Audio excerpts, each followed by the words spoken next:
Hello everyone, welcome करता हूं मैं अपने यूट्यूब चैनल अनटैक्स अड्डा पे। भाई पिछली वीडियो में हमने क्या देखा कि ऐसे कौन कौन से लोग हैं जिन पे जीएसटी लायबिलिटी बन जाती है कि जीएसटी के तहत वो रजिस्टर्ड करवाएं अपने आप को। लेकिन इस वीडियो में हम लोग ये समझेंगे कि ऐसे कौन कौन लोग हैं, या आप अगर बिजनेसमैन हैं और इन गुड्स पे डील करते हैं तो आपको जीएसटी लेने की ज़रूरत नहीं है। You will not be liable to get GST registration under CGST act 2017। तो आज हम बात करेंगे सेक्शन 23 की। तो वीडियो को आगे बढ़ाने से पहले मैं आप सभी से रिक्वेस्ट करूंगा कि लाइक करिए, सब्सक्राइब करिए, शेयर जरूर करिए, बेल आइकन को जरूर प्रेस करिए ताकि आपको आने वाले वीडियोस की नोटिफिकेशन मिल पाए।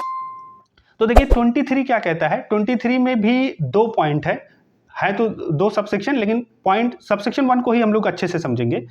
सबसेक्शन 1 में ये कहता है कि अगर कोई भी पर्सन एग्जेम्प्टेड गुड्स में डील करता है, या आप ये कह लीजिए कि एक ऐसे गुड्स में डील करता है जो outside the ambit of GST है, यानी कि जीएसटी के स्कोप से बाहर ही है, वो जिसको आप नॉन जीएसटी सप्लाईज कह सकते हो, या आप ये कह सकते हो कि नॉन लाइबल टू टैक्स, वो वाला जीएसटी आप वो वाला प्रोडक्ट आप कह सकते हो।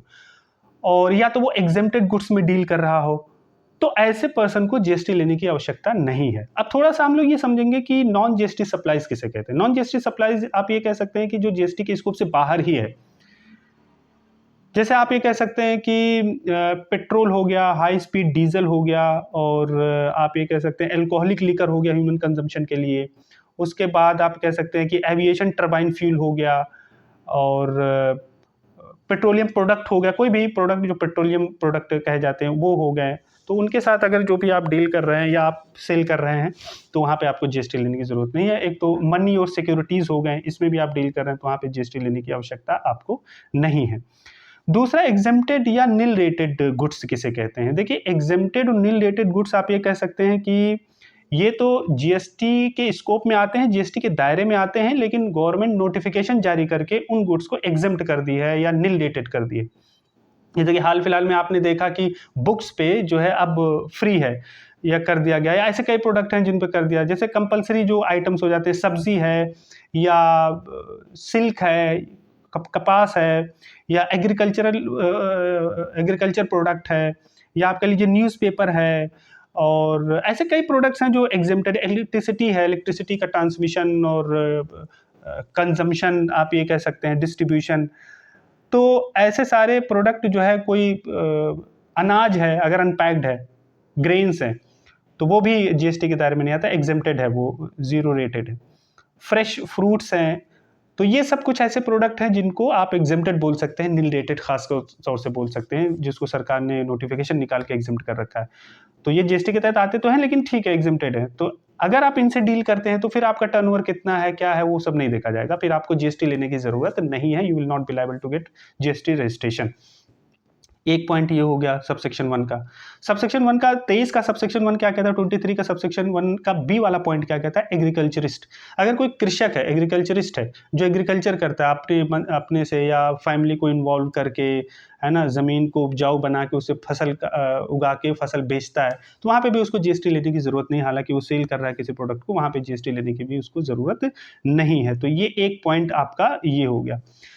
दूसरा पॉइंट आप ये कह सकते हैं कि हालांकि सेक्शन 23 का सबसेक्शन 1 एक ये निचोड़ था, लेकिन आप ये कह सकते हैं एक शेड्यूल 3 में जितने भी प्रोडक्ट आते हैं वहां पे भी आपको जीएसटी लेने की आपको जरूरत नहीं है। यानी कि शेड्यूल 3 में सीजीएसटी एक्ट के क्या है ना, जिनको कहा जाता है कि नॉट कंसिडर्ड नाइदर गुड्स और नॉट सप्लाई, ना तो वो गुड्स में आते हैं ना तो वो सप्लाई में आते हैं। जैसे आप कहीं जॉब कर रहे हैं, आप एम्प्लॉय हैं, तो आप अपने एम्प्लॉयर को सर्विस दे रहे हैं अल्टीमेटली, लेकिन इसका मतलब ये नहीं कि आप सर्विस प्रोवाइड कर रहे हैं, जीएसटी में आपको रजिस्टर्ड करना पड़ेगा, ऐसा कुछ नहीं है।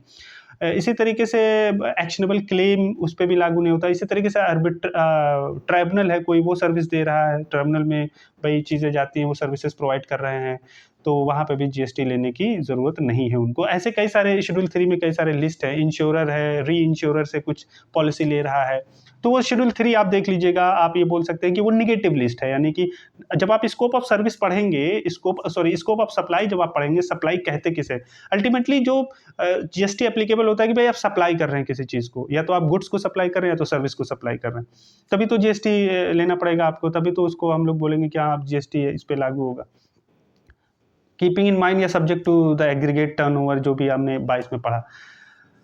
तो शेड्यूल 3 में वही लिस्ट है कि भाई ना तो ये सप्लाई में माना जाए, सप्लाई ऑफ गुड्स है, ना तो सप्लाई ऑफ सर्विसेज है, तो वो नेगेटिव लिस्ट है। तो नेगेटिव लिस्ट में जितने भी आते हैं वहाँ पे भी आपको जीएसटी लेने की ज़रूरत नहीं है। तो उम्मीद करता हूँ आपको सेक्शन 23 भी, यानी कि person not liable for registration, ये आपको सेक्शन 23 समझ में आया होगा कि यहाँ पे आपको जीएसटी लेने की ज़रूरत नहीं है। उसके बाद आगे की वीडियो में और हम चर्चा करेंगे रजिस्ट्रेशन के ही अकॉर्डिंग कि ऑप्शनली कब आप पे चीज़ें आपको कब जीएसटी में रजिस्टर करा लेनी चाहिए, क्या बेनिफिट उसके होते हैं, वो हम लोग चर्चा करेंगे। तो आपने वीडियो को लास्ट तक देखा उसके लिए thank you so much. Like करिए, सब्सक्राइब करिए, शेयर ज़रूर करिए, बेल आइकन को ज़रूर प्रेस करिए। Thank you so